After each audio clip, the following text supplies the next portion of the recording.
Ô Seigneur notre Dieu, qu'il est grand ton nom par toute la terre. Jusqu'aux cieux, ta splendeur est chantée par la bouche des enfants, des tout petits.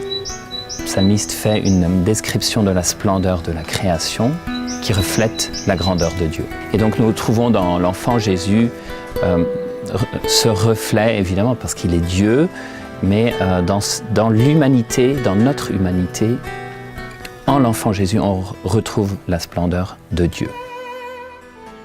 La dévotion à l'enfant Jésus s'est très vite répandue pour devenir populaire, et cela grâce à la grande figure du Carmel, Sainte Thérèse d'Avila.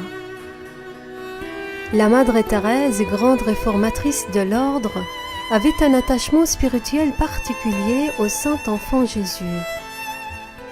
Elle communique cette vénération à une bienfaitrice proche d'elle, et la piété arrive à Prague, en République tchèque, pour ainsi rayonner dans le monde sous la dévotion de l'enfant de Prague.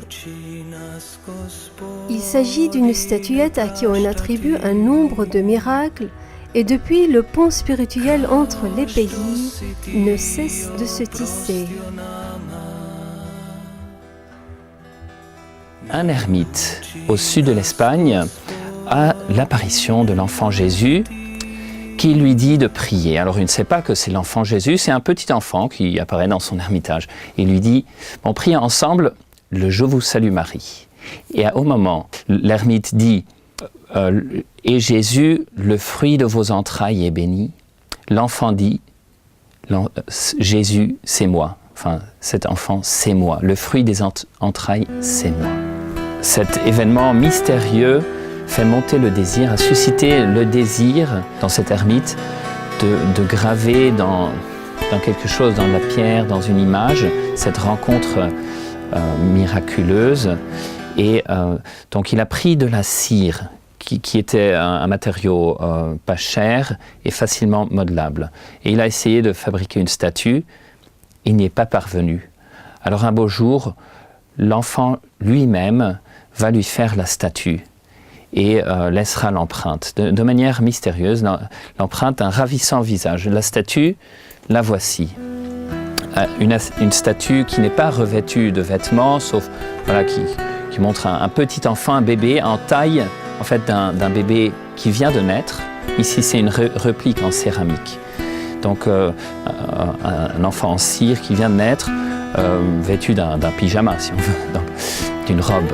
Il en fera l'héritage au Carmel, à cette réforme du Carmel par Sainte Thérèse d'Avila. Et Sainte Thérèse aura elle-même aussi une vision de l'enfant qui lui adresse la parole « Qui êtes-vous » Et Thérèse répond « Je suis Thérèse de Jésus ». Et l'enfant lui dit « Et moi, je suis Jésus de Thérèse ». Et l'enfant disparaît. Et à partir de là, la dévotion dans le Carmel, dans les Carmels de la réforme de Sainte Thérèse va s'établir, va se répandre. Sainte Thérèse va donner cette statuette en cire dont elle a hérité par le père ermite. Elle va le donner à un bienfaiteur de la famille Manrique de Lara, une famille de marquis espagnols. Une des filles va recevoir cette statuette en dot pour son mariage avec un comte tchèque, un comte de Pernstein, donc du royaume de Bohême. Et donc elle va partir avec en Bohême.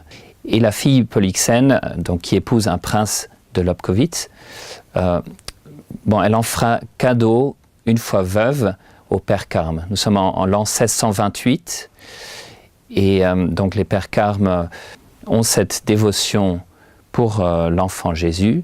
La guerre redéclenchée repart, et après la guerre, donc les Carmes sont chassés. Après la guerre, ils reviennent, ils découvrent la statuette délabrée, dans un état épouvantable, mais ils vont la restaurer grâce à un père qui a une grande dévotion à cette statuette et qui a aussi une révélation, qui aura cette révélation de l'enfant Jésus lui-même, cette locution intérieure qui lui dira « Plus vous m'honorerez, plus je vous protégerai ».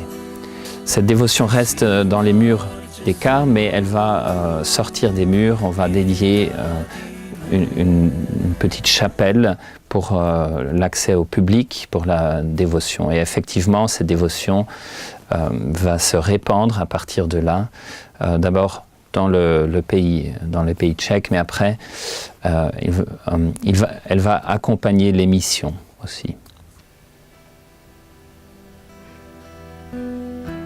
En 1635, l'enfant Jésus apparaît à la vénérable Marguerite du Saint-Sacrement, une carmélite du monastère de Beaune en France, et il lui confie « Je ne refuserai rien à tes prières.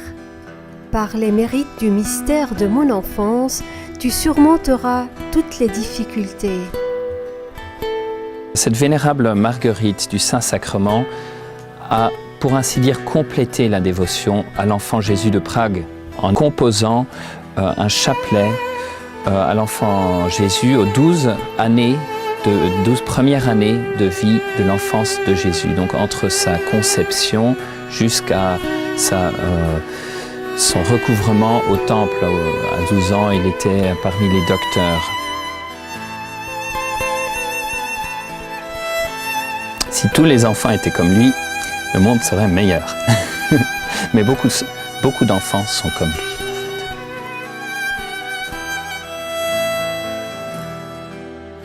Nauči nas, Gospodine, praštati, kao što si ti oprostio nama. Nauči nas, Gospodine, ljubiti, kao što si ti ljubio nas. O Isuse, o Isuse, o Isuse, smiluj nam se.